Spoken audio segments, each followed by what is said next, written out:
Good morning friends, এটি একটি acute case conjunctivitis. ভালো করে তাকাও ফোনের দিকে।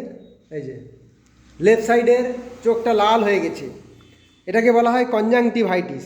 এখন কনজাংটিভাইটিস কাকে বলে না, inflammation of the conjunctiva is known as conjunctivitis. চোখের অনেকগুলো পার্টস রয়েছে, আইলিডস, আইবল বা যে চক্ষু গোলক, তার অনেকগুলো পার্টস আছে। আইরিস ভিতরের দিকে রয়েছে 3টে layers, sclera, choroid, retina, aqueous humour, vitreous humour, lens আছে, লেন্সের সামনে আছে অ্যাকুয়াস হিউমার, ভেতরের দিকে লেন্সের পেছনে রয়েছে ভিট্রিয়াস হিউমার, এবং চোখের যে পিউপিলস বা মনি, তার চারধারে আইরিস, এবং তারপরের যে সাদা অংশ সেটাকে বলা হচ্ছে কনজাংটাইভা। এই কনজাংটাইভার ইনফ্লামেশন বা প্রদাহ হলে তখন তাকে বলা হয় কনজাংটিভাইটিস। এখন কনজাংটিভাইটিস কী কারণে হয়? মেনলি হচ্ছে ভাইরাল ইনফেকশান, ভাইরাসের ইনফেকশান থেকে হতে পারে।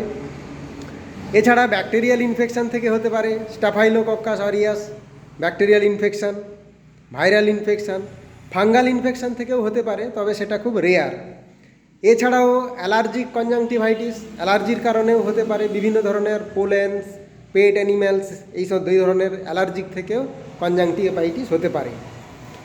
তো মেন সিমটমস হচ্ছে ইনফ্লামেশন, অর্থাৎ ইনফ্লামেশনের যে সমস্ত সাইন সিমটমসগুলো থাকে, ব্যথা করছে, লাল হয়ে গেছে, দপদপ করছে, গরম ভাব উঠছে, এবং এর মেন হচ্ছে চোখ থেকে জল পড়ছে, সবসময় চোখ থেকে জল পড়ছে, তাই তো? কথা বলো, জল পড়ছে তো? চোখ থেকে জল পড়ছে, আর বালি বা কোনো কিছু চোখে পড়ে গেলে যেরকম একটা রগরগ করে সেই রকম একটা অনুভূতি হচ্ছে। তো এই হচ্ছে এর মেন সিমটমস। এর জন্য আমার কাছে এসেছে। তো এর জন্য আমরা হোমিওপ্যাথি ওষুধ, একে আমি এখন দিচ্ছি ইউফ্রেসিয়া 30 কয়েকটা ডোজ দিচ্ছি।